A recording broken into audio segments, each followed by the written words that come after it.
Toc toc, réveillez-vous, shalom. Nous sommes hymne spirituel matinal et merci de nous recevoir chez vous. Ensemble, qu'est-ce que nous voulons faire? Nous voulons hisser les drapeaux Jésus-Christ. Alléluia, alléluia. Nouveau jour, nouvelle vie. Nouvelle vie pour de nouvelles opportunités. Et si vous croyez à de nouvelles opportunités, ensemble, nous pouvons les accueillir par cette acclamation. N'est-ce pas, bien-aimés frères et sœurs? Notre thème de l'année, vous connaissez très bien, une année de profondeur avec Dieu. Et comme sous-thème, nous sommes en train de parler des délaissés pour compte. Nous avons commencé par les rétrogrades à la foi. Et maintenant, nous sommes en train de parler de qui? Nous sommes en train de parler des familles monoparentales. Ça nous ferait du bien de vous lire ou de vous attendre nous dire comment est-ce que ce thème est en train de vous bénir ou en train de changer votre vie. Alléluia. Pour le moment, celebrate. Jesus, celebrate. Si vous avez suivi les numéros d'hier, alors nous sommes en train de continuer, les amis. Et là, nous sommes en train de parler de cette catégorie de ceux-là, les single parents qui ont choisi pour eux-mêmes. Eux-mêmes ont choisi d'avoir les enfants seuls, d'élever les enfants seuls. Waouh! De toute insatisfaction imaginaire, nous commençons par là, découle de frustrations durables. Cette phrase vous dit quelque chose? Depuis hier, on a eu à signaler cela. Aha. Alors, que faire pour combattre ces phénomènes, pasteur? Qu'est-ce qu'on peut faire pour combattre ces phénomènes, c'est-à-dire les satisfactions imaginaires qui engendrent des frustrations durables? Une question qui nous vient de quelque part, et voilà, ça constitue les numéros d'aujourd'hui. Alléluia. Ça nous fait du bien. Que faire pour combattre ces phénomènes? Ne pas faire, j'aimerais tout droit répondre, c'est-à-dire je vais répondre en disant comment combattre cela, ces phénomènes, les satisfactions imaginaires, ne pas faire de son manque une priorité ou les focus. Alléluia. C'est décider de ne pas faire de son manque une priorité ou son focus de chaque jour. Aha. Aha. C'est-à-dire, plus vous les ressentez, quoi, les manques, plus vous ressentez votre manque, plus vous les chantez de votre bouche, vous dites, moi je manque, je suis malheureux, j'ai un vide dans ma vie. Plus vous les chantez, plus cela devient grand. Et lorsqu'il devient grand, il vous submerge. Et dès que vous êtes submergé, ma soeur, mon frère, dès que vous êtes submergé par le manque, vous savez ce qui va s'en suivre? Quand vous êtes submergé, dès que vous êtes submergé, pouf, vous n'avez plus d'issue. Il n'y a plus d'issue. Il n'y a plus par où passer, il n'y a plus par où sortir, il n'y a plus aucune porte, alors vous restez dedans. C'est comme si une porte se fermait, crac, et vous restez dedans. Pourquoi? Parce que vous l'avez plus ressenti, vous l'avez plus chanté, et après cela vous a submergé, et une fois submergé, vous êtes dedans. Il n'y a plus d'issue. Je ne sais pas s'il y a combien d'entre nous qui sont déjà à cette étape-là. Que le Seigneur nous aide, bien-aimés frères et sœurs. Aha. Aha. Je suis insatisfaite, moi. Je manque, moi. Je manque presque tout. Je suis malheureux. Je souffre, moi. Elle a une belle fille et moi, je n'ai rien. Elle a un beau mari et moi, je n'ai pas. Alors, si seulement cet homme beau pouvait me faire une grossesse, j'accepterais cadeau même cet enfant. Vous comprenez ces choses? C'est une belle fille, là c'est un homme qui parle, c'est une belle fille, si elle seulement si je pouvais l'enceinter, je m'en fous du reste, je veux me prendre cet enfant et les garder seul. Aha. Aha. Voilà le genre de les satisfactions imaginaire. Alléluia. Voilà le genre de satisfaction que cette catégorie de personnes ici dont nous sommes en train de parler, c'est-à-dire les single parents qui ont choisi eux-mêmes de se retrouver dans cette situation-là, voilà la catégorie de l'insatisfaction dans laquelle ils se retrouvent. Alléluia. Alléluia. Waouh. Est-ce que ça parle à quelqu'un? C'est-à-dire, à longueur de leur journée, ils nourrissent cette satisfaction dans leur mindset. C'est ce qu'ils nourrissent à longueur de journée. Les sœurs comme les frères, ils nourrissent pour arriver à se retrouver dans ces choses-là. Ben mon âge là, je ne vois pas clair. Mon âge me trahit, moi. Quand je me regarde dans le miroir, mon âge est en train de me trahir. Sérieux? Sérieux? L'âge est en train de te trahir. Est-ce que je peux encore revenir là-dessus? Je ne reviens pas parce qu'hier on en parlait. On a dit que l'âge, c'était une bénédiction, les amis. C'est une bénédiction. L'âge ne nous trahit pas. C'est ce que nous choisissons de faire de cet âge-là qui compte. L'âge ne peut pas nous trahir. L'âge, c'est une bénédiction. Alléluia. Comment éviter alors de tomber dans cette catégorie? Quelle catégorie? C'est-à-dire de ceux qui décident d'avoir les enfants seuls. Ah oui, il nous est arrivé avec un frère de tomber sur une sœur et qui nous disait, mais je vous vois, vous vous débrouillez pas mal et nous on est là, vous ne voyez pas et voilà, vous pouvez même, moi j'aimerais même avoir même un enfant avec l'un de vous. Vous voyez, d'une manière légère là. Alléluia. Sérieux? C'est sur votre vie que vous êtes en train de faire de telles blagues? Et d'ailleurs, celui qui doit naître là, c'est un être humain. Mais vous êtes en train de blaguer sur sa tête comme ça, sérieux? Alléluia. Dis, je vois, bon, vous vous débrouillez pas mal. Moi, si vous me donnez même la grossesse, quand même, je peux. Ok. J'ai besoin d'avoir la face aimée avec toi. Quelle blague, les amis. Quelle blague. Alléluia. Comment éviter de tomber dans cette catégorie? Se focaliser et valoriser ce qu'on a. Se focaliser et valoriser ce que l'on est et ce que l'on a déjà. Alléluia. Commence à regarder maintenant ce que tu es d'abord. Valorise ça. Focalise-toi sur ce que tu es. Regarde ce que tu as déjà. Valorise ça. Focalise-toi sur ça. Alléluia. Je pense que je parle à une soeur qui a au moins quelque chose. Tu as une beauté.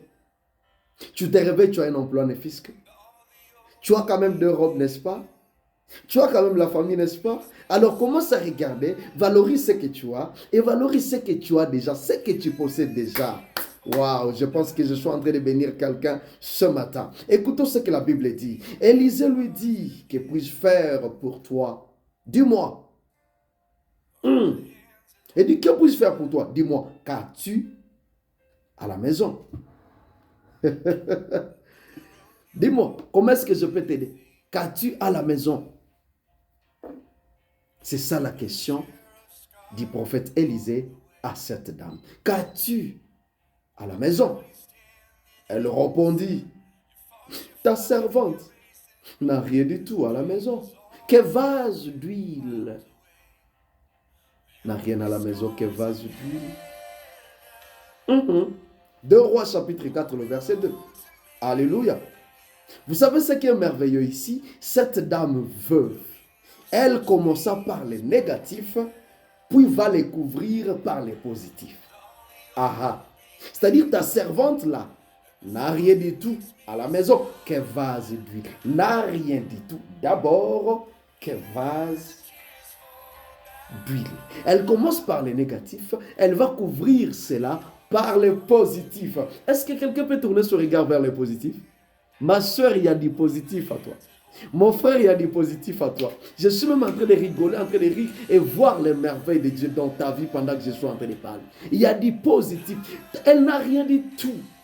Que vase. Que vase d'huile. Waouh. Cette dame aurait même dû s'arrêter à cette phrase. Ta servante n'a rien du tout. C'est comme ça que beaucoup de cette catégorie de gens, ils s'arrêtent à ce niveau ici. C'est comme ça que beaucoup de cette catégorie s'arrêtent. Donc, ils s'arrêtent pour elles, ces dames-là ou ces messieurs, eux. Ils s'arrêtent à ce niveau ici. C'est-à-dire, Ta servante n'a rien du tout. Elle est malheureuse du tout, toute la vie. D'autres ont des maris. D'autres se sont mariés déjà. Moi, Lucas, je ne sais même pas. Je cherche un homme qui va m'enceinter. Moi, je ne suis pas bon. Je cherche une fille que je veux seulement enceinter, puis c'est tout. Et puis, je peux me prendre la face, je vais me trimballer avec partout. Sérieux? Ta servante n'a rien du tout. Elle aurait même dû s'arrêter à cela seulement. N'a rien du tout. Mais vous savez quoi? Waouh! Cette phrase, qu'un vase d'huile fit les tournants miraculeux pour cette dame. C'est-à-dire la partie positive là. Quand il ajoute qu'un vase d'huile, voici les tournants décisifs dans la vie de cette dame. Waouh! Gloire au Seigneur. Voilà les tournants décisifs, les tournants miraculeux pour cette dame. Lorsque toutes ces phrases précitées là-haut vous envahissent la tête, c'est-à-dire je suis moche, c'est-à-dire moi je n'ai pas de chance, là j'ai en train de me trahir. Lorsque ces choses envahissent votre tête, votre mind, toutes ces choses commencent à vous envahir. C'est-à-dire votre tête est envahie par ce qu'on appelle les satisfactions imaginaires. Posez-vous la question, ma soeur, mon frère, posez-vous la question. Est-ce qu'il y a que du négatif dans ma vie? Commencez à vous poser. Est-ce qu'il y a que du négatif dans ma vie? Posez-vous cette question. Waouh!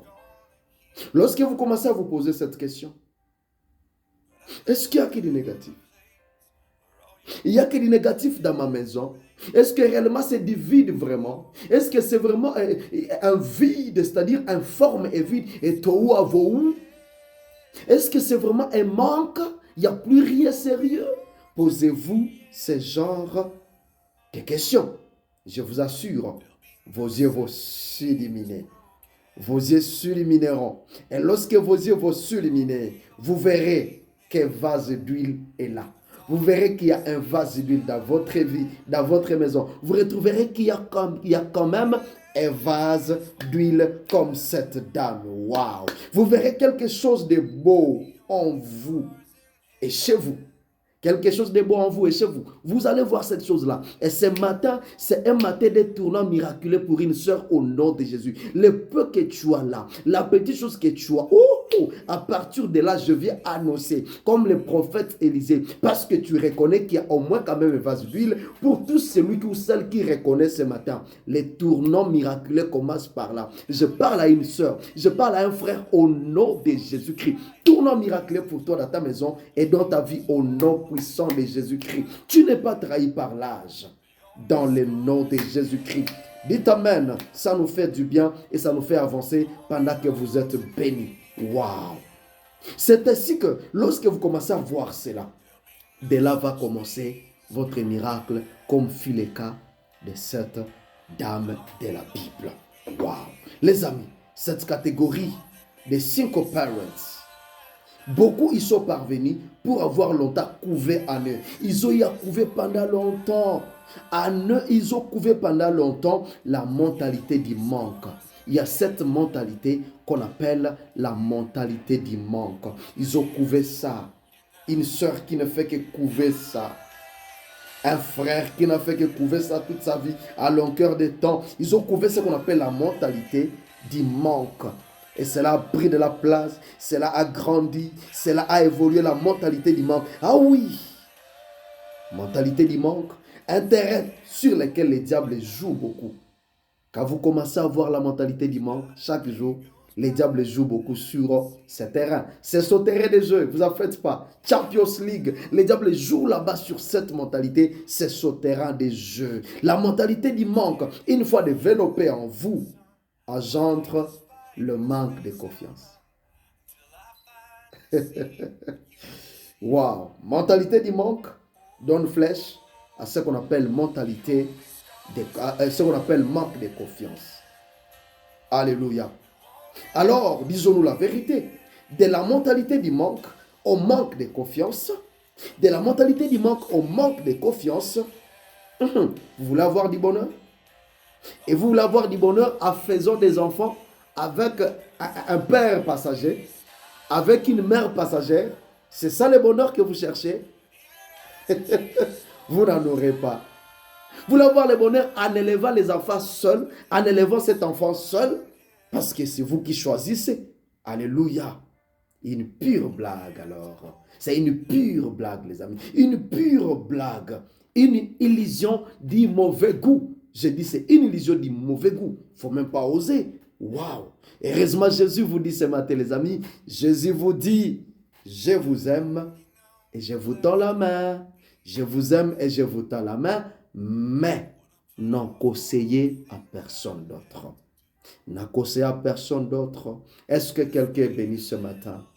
Père, je prie au nom de Jésus-Christ. Si nous sommes en train de parler de ces choses, c'est parce que tu veux montrer que chacun de nous a de la valeur. Dans le nom de Jésus, que cette sœur qui s'est déjà retrouvée dans cette catégorie retrouve sa valeur. Je prie que les yeux de ma soeur, de mon frère s'ouvrent. Celle qui était déjà prête à partir s'est lancée dans cette catégorie, dans ce terrain, que les yeux s'illuminent et que cette soeur voit, que ce frère voit, que vase d'huile qui reste là, à partir duquel le miracle peut commencer. Dans le nom de Jésus. Et pour ceux-là qui étaient déjà partis, Seigneur, elle a de la valeur. J'aimerais que tu les réconfortes au travers de ces messages. Dans le nom de Jésus-Christ. Est-ce que ce message vous a béni? Est-ce que ce message vous a parlé, mes amis? Alors ne les gardez pas pour vous-même. Repostez-les. Partagez-les. Peut-être pour vous, ça n'a rien dit. Mais pour quelqu'un d'autre ailleurs, ça peut dire quelque chose. Et qu'est-ce que vous attendez pour vous abonner, chers frères et sœurs? Waouh! Que l'Éternel Dieu vous bénisse. On se retrouve très très prochainement dans Hymne spirituel matinal. Bye bye.